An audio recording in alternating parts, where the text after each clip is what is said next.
मैं खुद 17 जॉब में सिलेक्शन लिया तो 51 एग्जाम दिए हैं। मेरे highest marks Delhi police constable में 84 नंबर थे और इस भर्ती में 99 95 दुनिया भर के लोग हैं और ऐसे ऐसे बच्चे जो गंजेड़ी हैं, गांजा फूकते हैं, उनका लिस्ट में नाम है। मैं प्रूफ के साथ ये बात कह सकता हूं। अगर ऐसे लोग दिल्ली पुलिस के अंदर भर्ती हो जाएंगे तो हमारी देश की फोर्स का होगा क्या, आप ये बताएं। अगर जम्मू के अंदर कोई पेपर लीक हो रहा है, क्या गारंटी है कि कोई स्लीपर सेल एंटर नहीं हो सकता हमारे देश की सेंट्रल पुलिस के अंदर? क्या मुजफ्फरपुर बिहार के अंदर पेपर लीक हो रहा है, क्या गारंटी है कि कोई नेगेटिव बंदा वहां पे एंटर नहीं हो सकता? कोई अकाउंटेबिलिटी लेने को तैयार नहीं है, कोई बोलने को तैयार नहीं है। और मैं कोई का मतलब है सब कोई, जिन बच्चों ने पेपर दिया, जो विक्टिम है, वो आवाज उठाने को तैयार नहीं है। जो उन बच्चों को टीचर्स पढ़ा रहे हैं वो आगे आके उनके हक के लिए लड़ने को तैयार नहीं है। उस बच्चे की आवाज को उठाएगा कौन? या तो अगर 6000 बच्चों की दिल्ली पुलिस कांस्टेबल की भर्ती करनी थी तो एक लिस्ट जारी कर देते, तसल्ली हो जाती उन माँ बाप को भी कि हमारे बच्चे का नंबर नहीं आना, पेपर चोरों के पास जाना है। तो फिर ये सारी ड्रामेबाजी किस लिए कि फिजिकल करा रहे हैं, पेपर के लिए पहला पेपर करवा रहे हैं और उसके अंदर धांधलेबाजी हो रही है।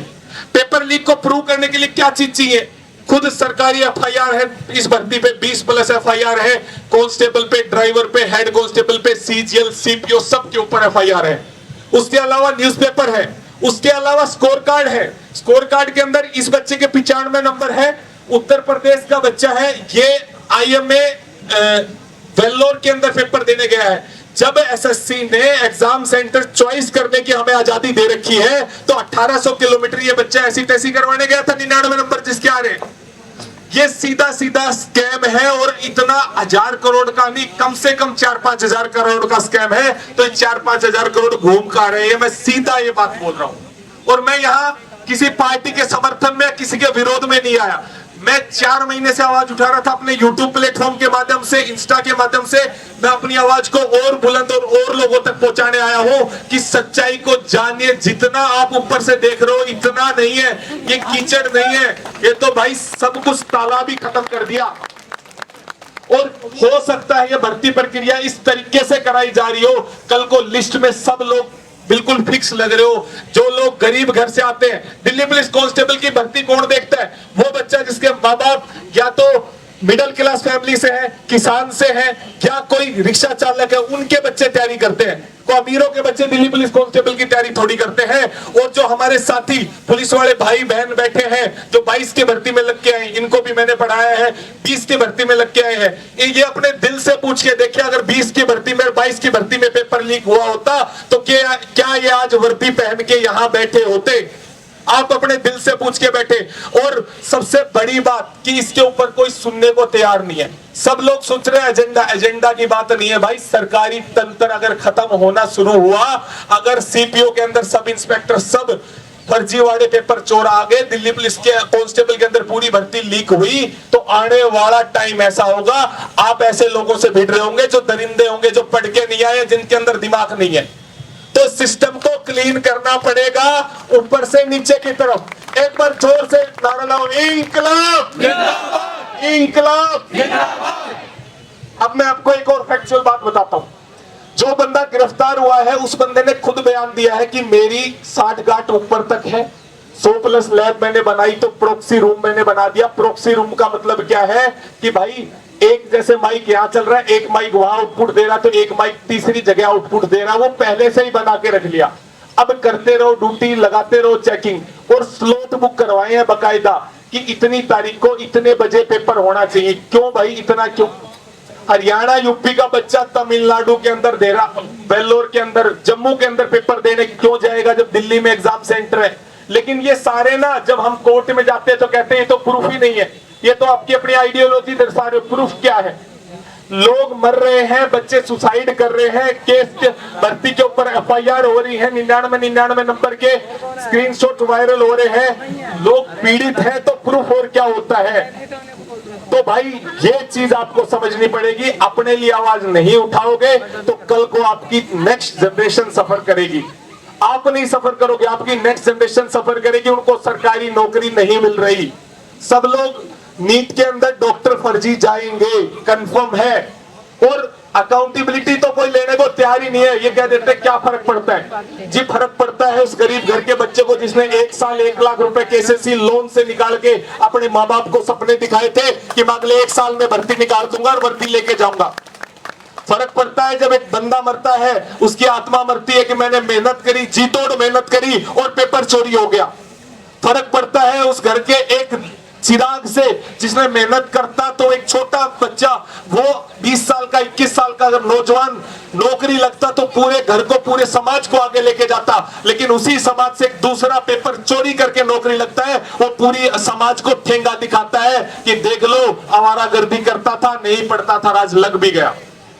तो समाज को आगे आना पड़ेगा। जो बच्चे भी ऑनलाइन के माध्यम से ऑफलाइन के माध्यम से वीडियोस रील वगैरह देख रहे हैं, उनको समझना पड़ेगा कि खुद की हकों की आवाज खुद उठानी पड़ेगी।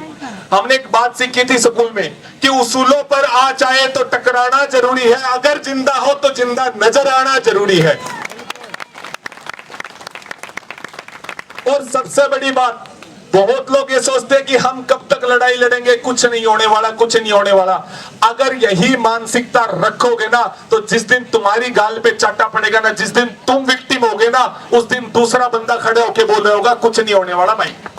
तो समझो, अपनी बारी का इंतजार मत करो कि आज नीट लीक हो रहा है, एमपी टेट लीक हो रहा है, दुनिया भर के पेपर घोटाले हो रहे हैं, तो उसका इंतजार मत करो। एक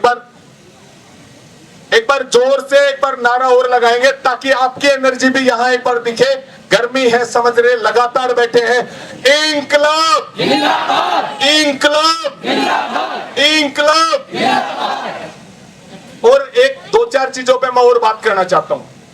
हमारे देश में जब भी कोई भर्ती प्रक्रिया करवाई जाती है, तो जब नारकोटिक्स डिपार्टमेंट है, करप्शन डिपार्टमेंट है, तो पेपर चोरी के खिलाफ हर नीट के अंदर, एनटीए के अंदर, यूपीएससी के अंदर, एसएससी के अंदर एक डिपार्टमेंट क्यों नहीं बढ़ जाता जो सिर्फ पेपर चोरी के खिलाफ काम करेगा, जिसका 2 करोड़ प्लस लोग विक्टिम है। पुलिस स्टेशनों के अंदर एंटी करप्शन ब्यूरो है, कहीं पे भी आप चले जाओ नारकोटिक्स ब्यूरो है। तो क्यों ना पेपर चोरी के खिलाफ एक ऐसी टीम गठित हो, एसआईटी गठित हो, चाहे यूपीएससी हो, चाहे बैंकिंग हो, चाहे रेलवे हो, जिसका एक व्हाट्सएप नंबर हो, डायरेक्ट बच्चा उसको कंप्लेन करके जी मेरे दोस्त का, मेरे रिश्तेदार ने, उसने पेपर चोरी करवाया है या उस लैब में हैकिंग हुई है, वो डायरेक्ट कंप्लेन कर सके। कोर्ट में जा नहीं सकता, कोर्ट सबूत मांगती है, पुलिस एफआईआर मांगती है, पुलिस कहती है जी आपके पास सबूत क्या है। मतलब कोई एक एसओपी, एक तरीका तो बता दो बच्चों को कि पेपर चोरी के खिलाफ वो किस तरीके से अपनी कंप्लेन लिखवाएं। चाहे मेल कर लो, चाहे ईमेल कर लो, चाहे पीएमओ को मेल डालो, कहीं से कोई रिप्लाई नहीं आता। तो क्यों ना एक एसआईटी पेपर चोरी के खिलाफ, पेपर लीक के खिलाफ, चाहे नीट हो, किसी भी भर्ती में हो, एक ऐसा डिपार्टमेंट बनना चाहिए जो ऑफिशियली दिन रात इसी चीज के ऊपर काम करे और बच्चों के भविष्य से खिलवाड़ ना करा जाए, उनको सरकारी नौकरी देने का काम करा जाए। सरकारी नौकरियां छोड़ी है, पिछले 4 साल में 12,000 बच्चों को मेंटरशिप करी है, उनको सही रास्ता दिखाया है। और मैंने मेंटरशिप की शुरुआत करी थी कि गरीब बच्चे जो गांव से आते हैं, उनको नहीं पता क्या पढ़ना है क्या नहीं, और वो भटकते हैं, 4 साल 2 साल कोचिंगों के धक्के खाते हैं, तो उनको डायरेक्ट रास्ता दिखाया जाए, हाथ पकड़ के ऐसे सरकारी नौकरी की तैयारी करनी है। और अभी दिल्ली पुलिस के अंदर पेपर लीक पे मैं पिछले 4 महीने से आवाज उठा रहा हूँ। बहुत बड़ा स्कैम है ये, बहुत बड़ा स्कैम है ये। और 15-15 लाख रुपए लिए गए हैं। मरे से मरे 5 से 6 हजार बच्चों का पेपर लीक हुआ है। जो पेपर चोर है वो भर्ती होने वाले हैं। जम्मू में एसआईटी, देहरादून ने, मुजफ्फरपुर बिहार में, अलवर में, हर जगह पे गिरफ्तारियां हुई है। एक पेपर लीक को दर्शाने के लिए क्या चाहिए? एक पेपर लीक को दर्शाने के लिए चाहिए कि कहां पेपर लीक हुआ है। तो हमारे पास कम से कम 100 प्लस न्यूज़पेपर कटिंग्स है कि इतनी जगह पर पेपर लीक हुआ है। हमारे पास पुलिस के एफआईआर है गौतम बुद्ध नगर नोएडा के अंदर, जहां 50-50 लाख रुपए कैश पकड़ा गया है।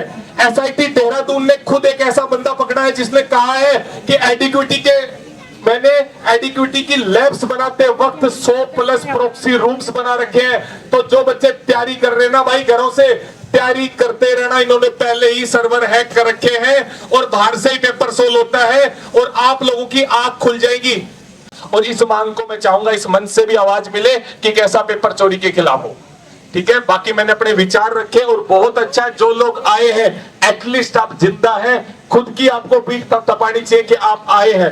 फर्क नहीं पड़ता 1000 है 5000 है, बदलाव करने के लिए एक इंसान काफी होता है अगर वो ठान ले तो। और हमें अपने जमीर जिंदा को दिखाना है, हमें दूसरे के मरे हुए जमीर के लिए नहीं। हम आए हैं तो इसका मतलब है हमारा जमीर जिंदा है, हम लड़ना चाहते हैं अपने हकों के लिए। बहुत बहुत धन्यवाद।